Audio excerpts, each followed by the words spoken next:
Now we move to another topic, which is quite related.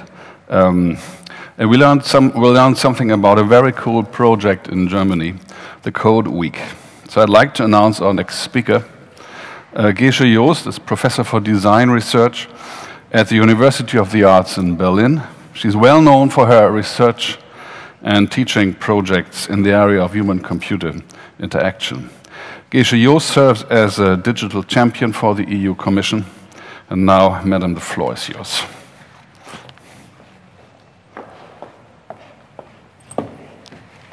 Dankeschön. Herzlich willkommen.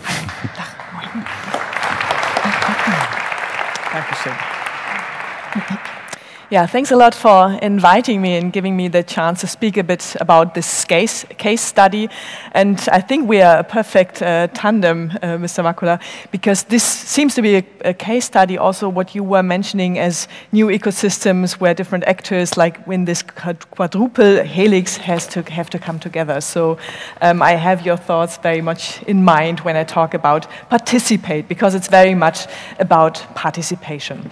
So I make a quick run through some aspects of digital education in Germany and in Europe. What we all know, the numbers that we are well aware of, that 85% of the 12-year-old children are using smartphones. So, you know, it's normal. We are not talking about the digital turn, but we are in the middle of the digital age, and this is normal. At the age of 10, nearly every child is online. So these are the latest numbers. In last year, 2014, just 34% were on Facebook in the age between 12 and 19. 94 were using WhatsApp. So maybe Facebook is a bit 2010. Maybe it's now the new Instagram platform or Snapchat. So we have to be on track, you know, what are the latest platforms, and we have to be very much informed of what is in now, what's the common platform that young children and teenagers are using currently. And 87% are using their mobile every day, 75 have an own PC, 56 have an own TV. So TV is also, some of my students also mention all the time, TV is also a bit 90s, you know. You have YouTube, why do you have a TV? So this is the current situation.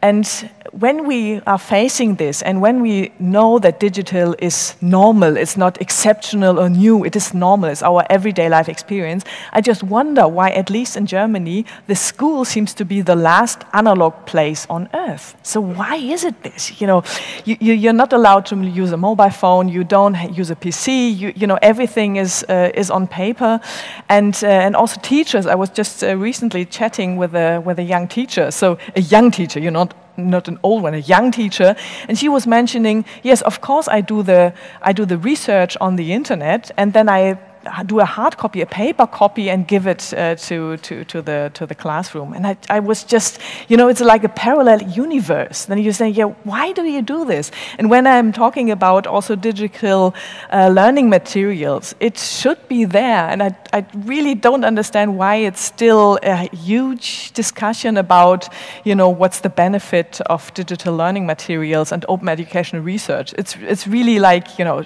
stepping into a parallel universe, and it has nothing to do with my everyday life experience and the everyday life experience, as the numbers show, of, you know, the young generation and of all of us. So I think there needs to be activity and action.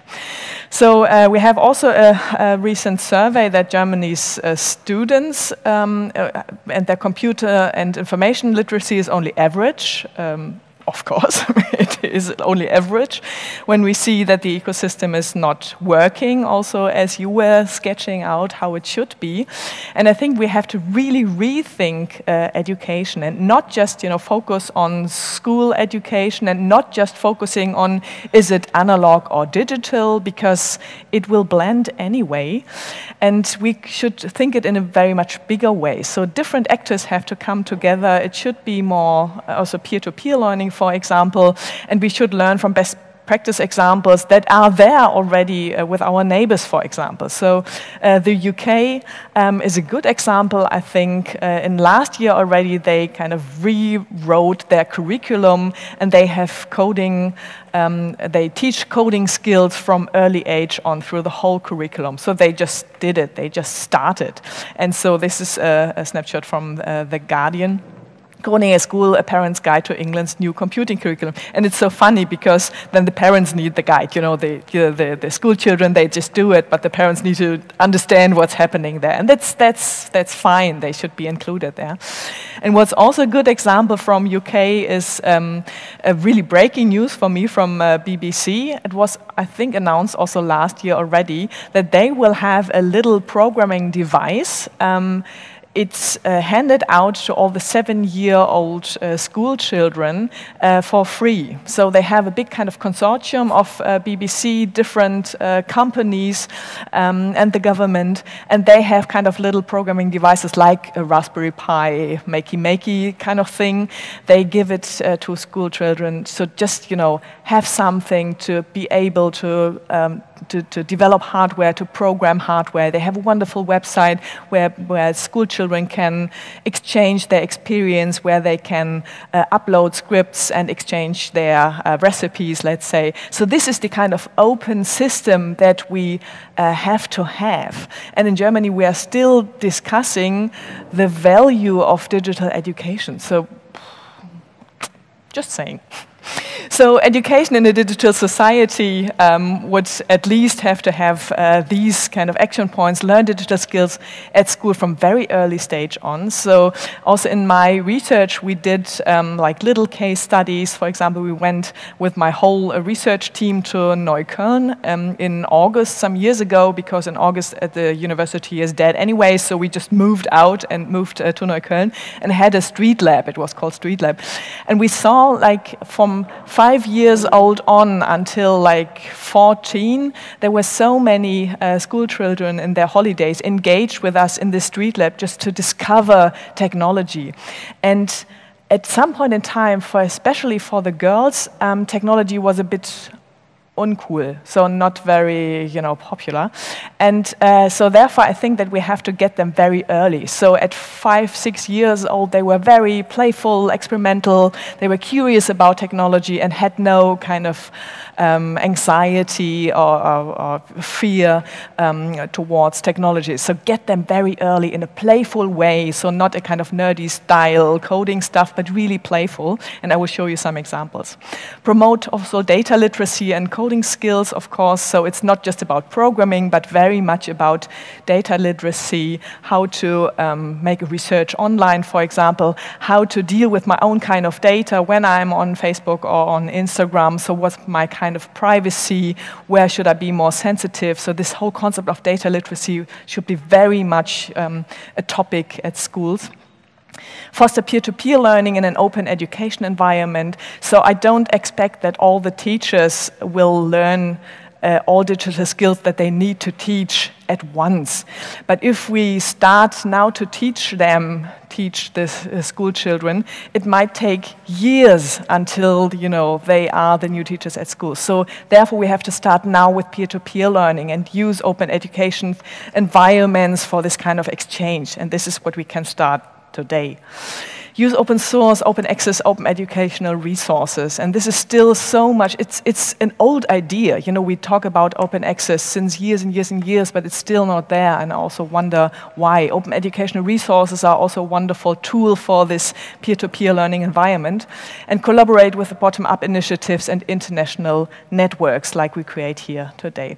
And one case study, one example is the Code Week. It's a European project and a really wonderful initiative. And I also like to invite you to join. It's in October this year again. You might browse with, of course, you all have your smartphone and are browsing the Code Week website now. That's good.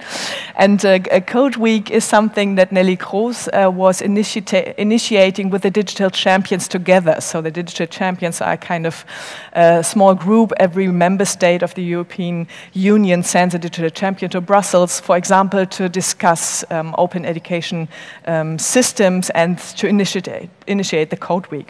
And this is how it looks like. So Code Week is a European initiative, 1 week each year in October, where all different private or public initiatives offer workshops and courses to school children, to kids and teenagers, to learn how to deal with electronics, to learn a bit of coding, to deal with digital content.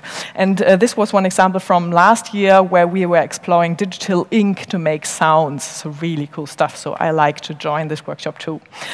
So this is the idea of fostering digital skills and creative programming in all over Europe, but this case was in Germany, in a very playful way. So also don't put technology into the problematic male corner, but it's very playful kind of access to technology, and release the kind of recipes or workshop formats in open educational resource formats so that you can also do the stuff at home, for example. And based on this one, we initiated, because we said, of course, 1 week is nice in a year, but every week should be Code Week. So we kind of initiated also a kind of award to have a kind of prolonging the Code Week to make it every day. In 2013, the first Code Week started, and Germany was not even part of it. And at least last year we started, so from 0 to 68 workshops in the whole of Germany, but still, as you see, we were still kind of average. And Ireland and Greece were, the ones who were the most active players. So Greece, we thought they had other problems, but they were really engaged into making those kind of workshops with their youngsters. So wonderful initiatives. And yeah, Poland, Italy, Spain. So yeah, we should be better.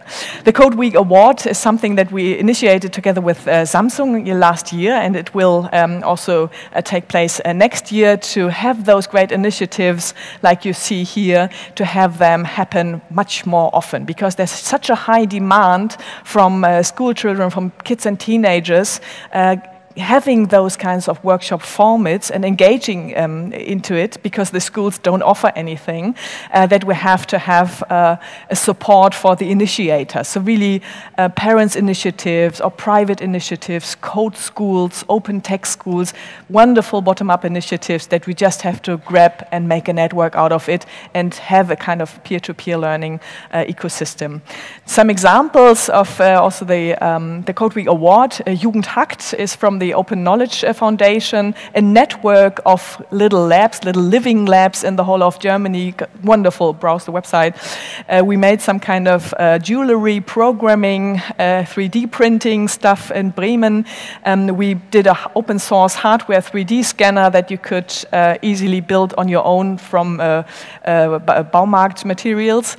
We had a long night of coding at elementary school. We had creative programming between electronics and science, and we had a very good thing, mutant hero hacking, really cool stuff. That was with a Fab Lab in Berlin. You could have your own kind of face 3D scanned, 3D printed as the head of your new hero figurine thing, so you could create your own hero action figure. So the idea was try this at home, have this workshop, learn about it, use open educational resource material, and spread the idea, train the trainers. And therefore, as a summary, we need to participate, we need more action on the European level, learn from those case studies and examples.